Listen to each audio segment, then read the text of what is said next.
Hi everyone, welcome to week 8. This week we're going to be making the largest block in the quilt with our Star of Wonder. Because this block is so large, we need to make sure that we've assembled our foundation paper piecing templates correctly and that we're going to get the right size at the end. This block finished will be 20 inch by 20 inch in the quilt, and the unfinished size of the total block before we add it will be 20.5 inches by 20.5 inches. We're all experts now at foundation paper piecing, so this shouldn't be too difficult. And actually, for such a large block that does look quite showy, it's very, very simplistic to make. So when you print them off, these are the 2 pages of the templates, which are on page 9 and 10 of your pattern. And you need to print 4 copies of these. There are 2 of each part to make up each quadrant of the block. And you'll notice that one side says cut off this section and the other side says glue this section. So once you've cut them out, Blue Peter moment. Here's one I made earlier. Okay, we're going to take off the section that says cut here, and I'm going to be naughty and use my rotary cutter. Okay, once that is removed, that will then glue with our old favourite, the Pritt stick, into position, and we do exactly the same for the other part block. So by the magic of television,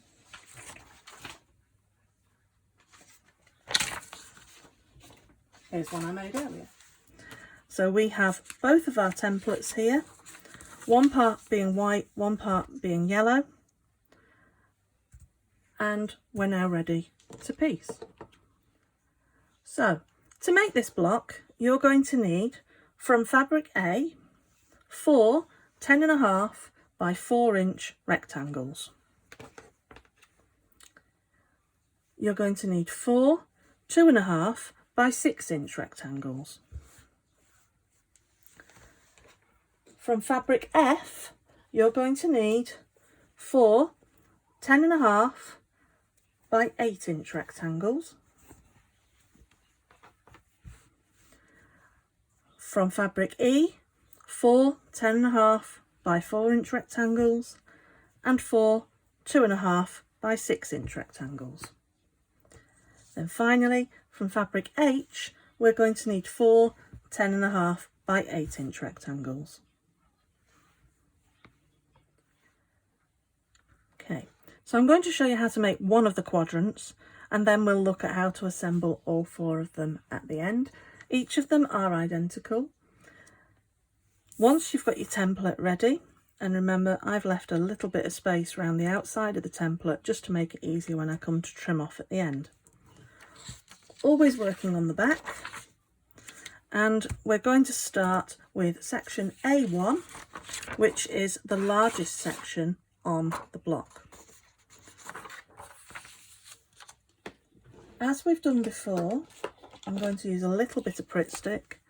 You can use a pin on this one as it's much larger pieces, and I'm going to put my piece in place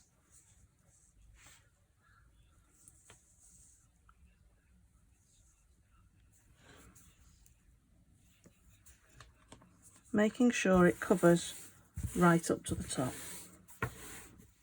Okay, I'm then going to mark between A1 and A2 using my 2 pins.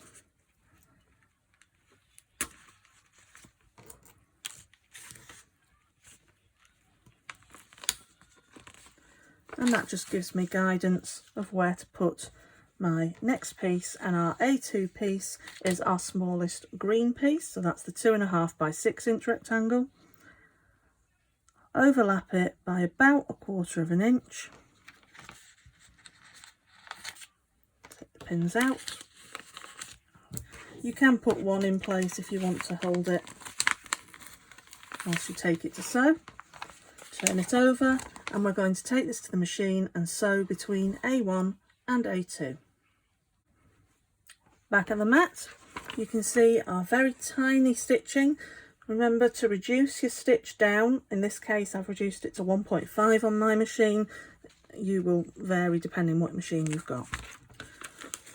Fold that back, and we're going to trim off 1/4 of an inch.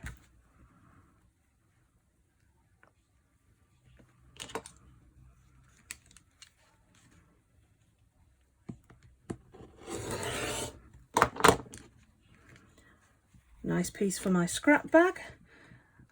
May also be used elsewhere in the quilt. Remember to keep using up your excess bits when we're doing the foundation piecing.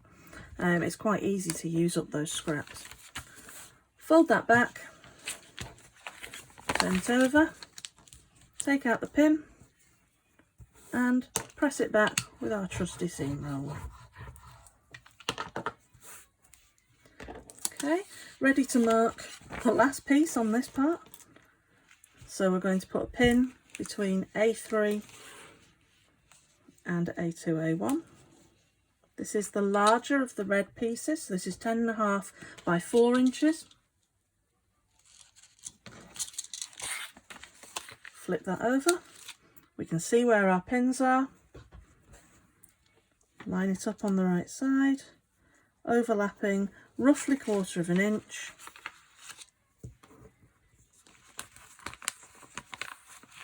Pin it if you want to hold it in place. Take that to the machine and sew between A3 and A1. Just to say, make sure that this end lines up with this so that when we flip that back there will be enough to cover the point. So we're back at the mat, line sewn, folding it back. That actually doesn't look too bad, but we're going to trim so that we're at 1/4 of an inch. Look at that for waste, hardly any. Fold it back, flip it over, take out the pin, press back with our seam roller. All that remains to be done on this piece is to turn it over and to trim around the edges. So use your ruler,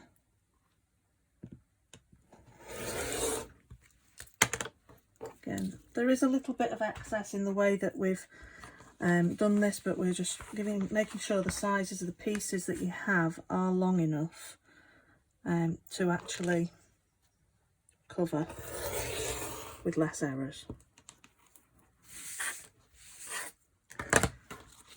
This one's longer than my mat.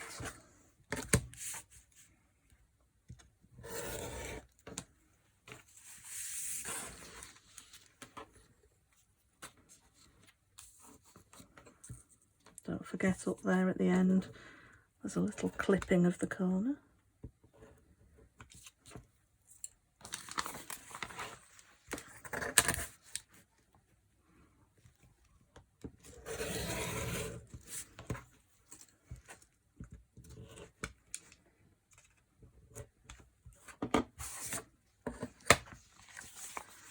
And there we go, that's our first segment completed.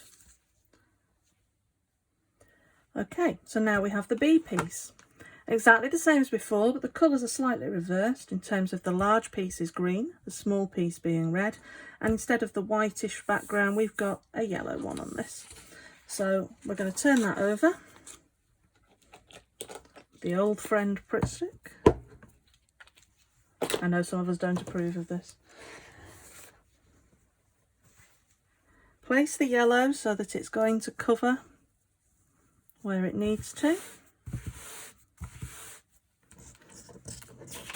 Turn it over so that we can mark for B2, and that's the little red piece, and put your pins into place between B1 and B2.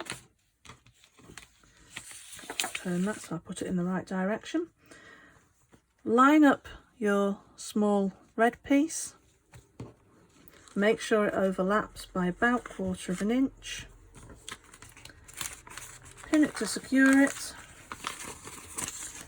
Flip it over, take it to the machine, and we're going to sew here between B1, B2. Our line is sewn. We're going to fold back against the line.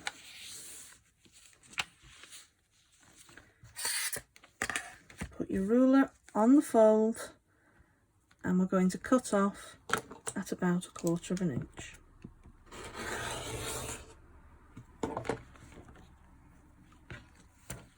Piece for the scrap bag, piece for the bin. Fold it back, turn it over, take out that pin, press back with your seam roller. Last bit to do, and you see how quickly this block is coming together. So we're going to put the pins between B3 and B2, B1. Turn it over. Remember, when you line this up, make sure it's lined up at this end by the edge of the template, so that there will be enough of an overhang to cover the point. If you need to check that, fold it back and just check, and that's the bit I'm cutting off anyway, so that's okay. Okay, pin it,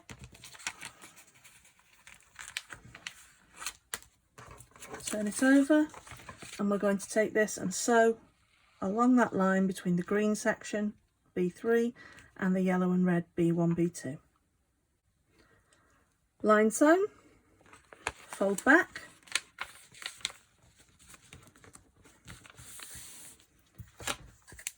trim off to 1/4 inch.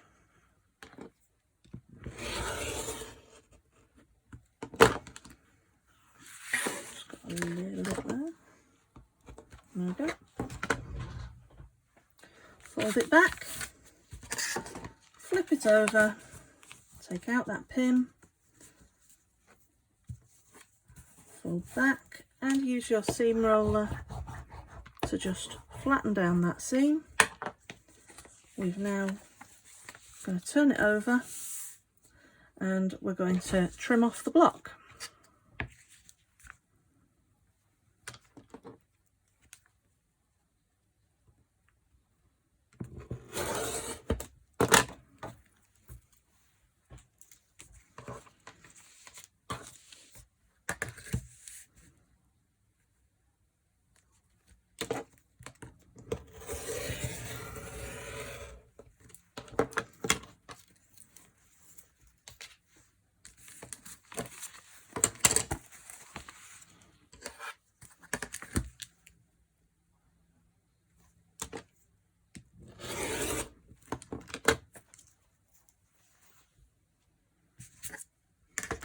Don't forget those little clippy corners.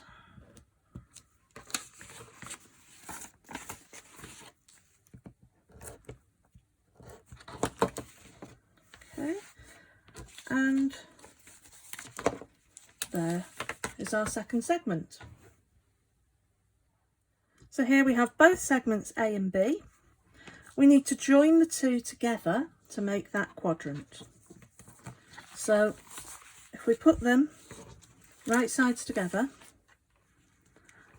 you should be able to align those little clipped corners, and we're going to sew along this line here. So all the way along the seam allowance line, and that should give us a perfect 1/4 inch seam. So that's our two halves joined together. All that remains to do is to open that out, press back that seam, and there is our finished quadrant ready to assemble in the quilt. You now need to make another 3 of those, so we have 4 in total, and then we'll look at how we assemble them together. What I love with the foundation piecing is that you get such nice sharp joins. So once you've made all 4, keep the paper on and you're going to assemble them 2 at a time to make a huge 4 patch. So we need to take 2 like that, put them right sides together, and then sew a long seam line there. Once both the 2 patches are sewn together, press the seams over to the left on one, the right on the other, then put the 2 pieces face to face, nest those seams in the centre, and you might want to put a wonder clip just on the middle, and then we're going to sew along the seam line to join the 2. And there is our huge star patch. This one's so big I've had to peg it up to show you, but there it is, our 20.5-inch block, the biggest block in the quilt, and a pretty showy one at that, but very, very easy to make. Look forward to seeing yours online. Hope that made some sense. Take care. Bye.